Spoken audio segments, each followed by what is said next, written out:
Welcome back to another great video by Ed. We are looking at a few stocks which have made my watch list. And so, about me, I have been in these stocks and options trading profession part-time while working full-time for 3 or 4 years.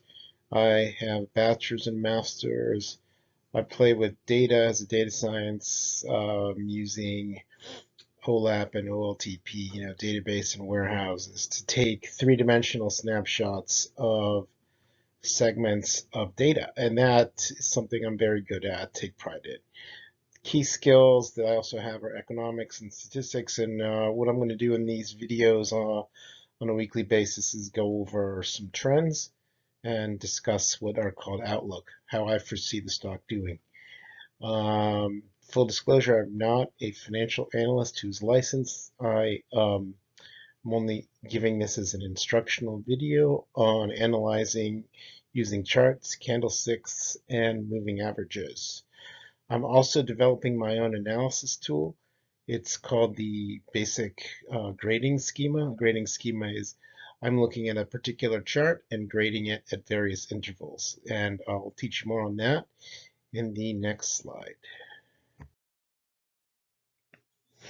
So in this slide, again on Citibank, I am looking at the trends, the moving averages, except this time we're looking at a detail called highs and lows.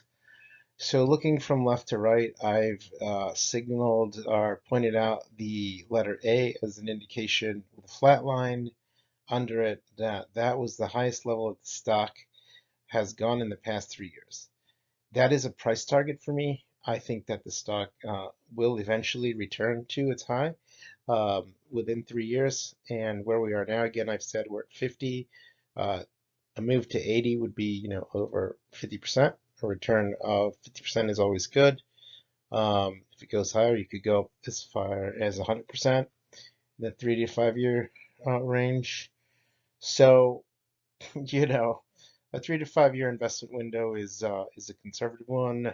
Although you can be more conservative and look to the 10-year future. I think most rational human beings that are like me, investing and handling their own business, are looking at 3 to 5 years as a healthy time. So again, point A is the high, and I drew a straight line indicating where the that high was in play. I call it in play because it wasn't clear whether that high would be reached again until a couple of years later, and we decided maybe not in the near future.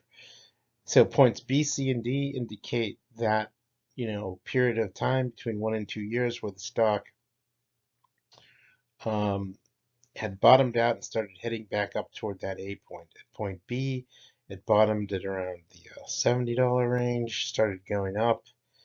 Looked like it made it halfway to 80, but it just couldn't maintain it. You'll notice the short-term moving average started going back up between B and C, and between C and D it started going back up again.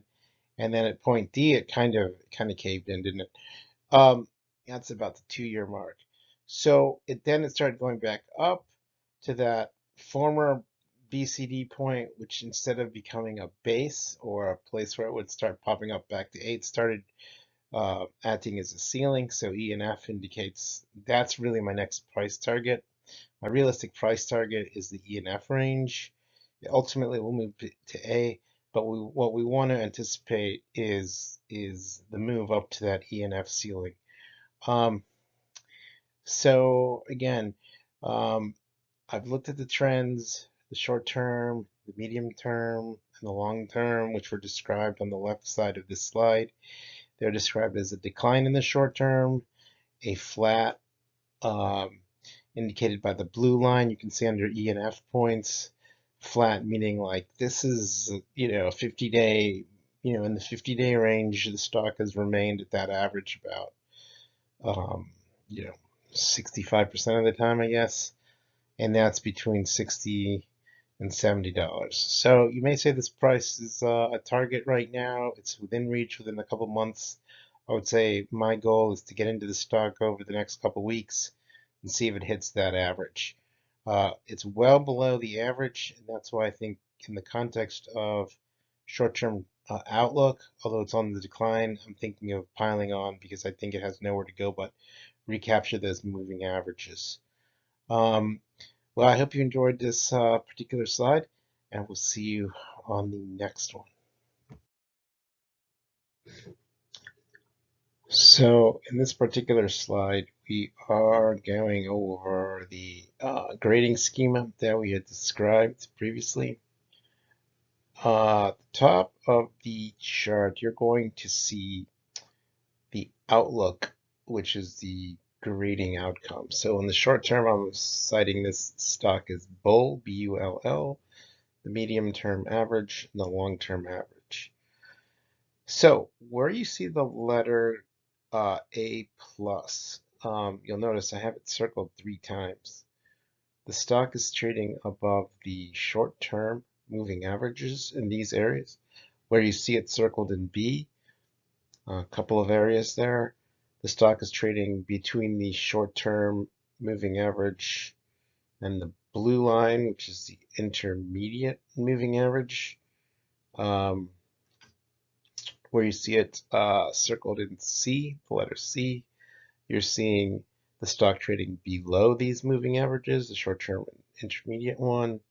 And where you see it graded as the letter D, the stock is trading below the short-term moving averages. I did my own analysis in terms of what you might call composite analysis. 70% of the time during this time interval, which is looking backwards 3 years, 70% of the time the stock was trading above its moving average, its short-term moving average. Generally speaking, when stocks are trading above the short-term moving average, investors are bullish on the stock and have been, increasing their positions. To me, in the long run, when stock has been, over the short-term average for a long time, it suggests people are piling up on the stock. So I think the net impact of seeing a lot of buying is extremely relevant. Obviously, during the pandemic, um, uh, we were looking at insecurity in the stock market, but because the market was flooded with cash, um, as you know, stocks tended to go out of whack and they tended to go toward what are called the risk on, IT stocks, Peloton stocks that were stay-at-home stocks. So even though people were investing some in the banks, the fact remains that the more profitable um, and riskier stocks were also getting attention. So we were splitting attention between good stocks, value, and growth. So I think in the long run, the stock is going to bounce back to its 3-year high of about $80, and we're trading right around 50. So I just wanted to point out that this is a statistic that's up for, negotiation and analysis. Although the stock was trading above these short-term moving averages, like I described, 70% of the time over the past 3 years, um, or in the B range, above the intermediate moving average most of the time. The stock still ended up dropping from, its high, its opening price of $70 3 years ago to where it is now at about 50. That's a $20 decline. Now, that being said, investors are in this for the long haul, right? So, granted that investors at the beginning of their career have 15-year time frames, and those of the baby boomer generation and those retiring are taking money out, it's very unclear to me whether there's a real decline in this stock or just people exiting because it's retirement age. So that's not clear to me. What is clear to me is that Citibank is here to stay, and if you can catch it at a $50 valuation today, and in 3 years it's back over 80, you've basically made over, 50%. 50 plus 25 is 75. The high is 80. I don't see why it won't go to 80 or higher in the next 3 years. 50% invested means, let's say you've got $20,000 that you are playing with either in stocks and options. You should be able to double that, and you're not gonna you're not gonna get a bigger return anywhere else. All right, so my attention is really based on this slide. Uh, as you can see at the beginning to the middle of the chart, over the first couple of years, the stock was clearly in a up, basically gaining momentum. The midterm average seemed to be going up. It's still basically it's still basically the midterm average in the blue line is still basically going up. It's the short term that we notice has been going down for various reasons, particularly the war in Ukraine and threat of inflation.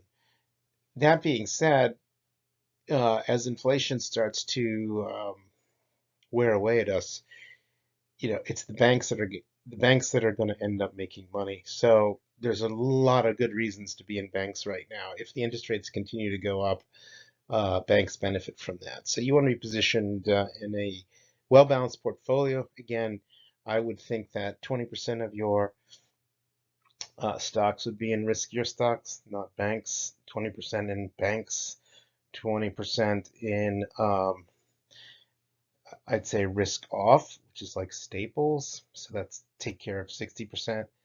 And, you know, the rest of it, you know, bonds or savings or whatever you want to call it. So it's 20% risk, 20% slight risk, and then 20% safe, like staples. And you want to carry a lot of cash. So always build your savings. Okay. Now, that being said, um, let's continue to look at the stock at least, if not more frequently than monthly. And let's go on looking at other promising sectors.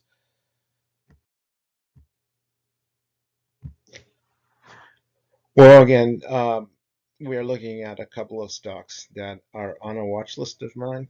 My watch lists tend to be grouped by segments of the economy, or what you might call specific measures of statistics. The measures of statistics that I look for are trend-based. Now, trends are generally analyzed retrospectively. You just don't know if that trend is going to continue too far into the future. Your typical statistics most people look at are stochastic, which is where is the price with relation to the starting price over a period of time, whether it's a day, an hour, a week, or a month. Sometimes charts are set up where you can look at stochastics using candlesticks. In this particular case, all the red ones indicate, lower stochastics, like on a scale of 0 to 1, or 0 to 100, you're going to be closer to 0 on those red days and closer to 100 on the green days. And similarly, if you see a few red ones back to back, the stochastics indicate that this thing is trending low. What I'll point out is what is also particularly telling is when a stock ends closer to the low of the day and then continues to do the same, like on the next day it closes toward the lower end. So typically people stay out of stocks. If they're bullish on the stock on the long term, after a few red days, you wait for that green day. So let's look at February 21st. Clear example, we've had 3-4 red days in a row where the price was between 110 and 115, drops all the way down to 100. Now, it doesn't last, does it? If you had bought there under 100 and you were holding on to it today at about 120, you made a good 20% on your investment, possibly more. Looks like that stock went down to about $95. If you'd bought it at $95, right around the end of February there, or about a month later, say you bought it at 95, you're at 120, that's what, $25? That's definitely close to a 30% gain on your investment. And that's why statistics and entry points matter to experienced pros like myself. I want to catch a stock um, kind of closer to the middle between its high and low range because I know eventually it's going back to the high. It's just a general rule of momentum in stocks. So in contrast, Citibank, which is the one we saw before, has been trending down and it hasn't gone back to previous highs because it's been sort of a tumultuous stock. So I'm staying away from analyzing stocks that have that problem, that don't really clearly indicate that they're doing a good job of fluctuating between highs and lows like this one. What was notable in this particular case, you'll see on April 1st, the stock was trading at about 119. It's about half a month ago. And while this is a weekly chart, we'll go back, a few candlesticks right in the middle of those trend lines above the key points paragraph, right in the middle of that second column from the right. That's where we're trading at the beginning of April, right around 119. We're still trading in that area, but it looks like these very symmetrical lines really do, hash out over several weeks. Let's start from left to right. I'm using the lines that are drawn in, these flat lines I drew. They indicate the high points. I'm stringing together the points, and you'll see like it's a very predictable thing. So, looking back at February 7th and then March 7th, that line was clearly representing where the highs of those stocks are going. Okay, so that's a pretty solid geometric distinction. I know exactly where the stock is going to peak out. It's in a downtrend. Now it's in an uptrend. And again, looking at that March 21st area, you see how there's a very straight line indicating these highs are going higher. And conversely, the lows, if you look at January 25th, early part of February, you see that there's a straight line indicating when this is in a downtrend. The stock is going lower at a specific rate. So it's turned around as of March 7th. That red line indicates on the bottom what they call a bottom, a support level. Looks like the stock is not going to go below that line. And other people will remark that the stock is kind of it's kind of in what they call a channel, or you might call it a bearish pennant or flag. Those are terms that indicate that. Well, this is a stock that started going up some time ago, and then it kind of went down a little bit, but continued its way up. So that's why I'm interested in Akamai. The reason it was on my watch list again is because it's a mid-cap stock, and it indicated some stochastics that at some point were worth watching. Probably there at the beginning of March, I had noticed that it was going up a lot. Stochastics were getting hot, and sure enough, it's still going up. So in the long term, this is a stock that worth watching. But again, we'll also put this on my radar in April. Was between January and February and March, it was like going down, and then we see a reversal, a trend, a switch trend. So when a stock has been going down, I want to catch it if it's reversing trend. That doesn't happen all the time everywhere, but that was the purpose of this whole presentation, executive stock market education, because for several years I've been watching stocks and trying to develop a study group of sorts and share information. So I hope you like this. This is the second stock we've looked at with my expectations that it's worth looking at in the long run. I will have also a full disclosure. I do not own Akamai. I do own Citi. I entered a couple positions because I am a contractor with an investment bank. I'm not allowed to day trade. You might not call it even swing trading. I have to hold on to stocks for a couple of months. So that's why I'm also focusing on maybe making a little money on the side. If you like this video, go ahead and contribute, and we will continue to share information over time. Thank you.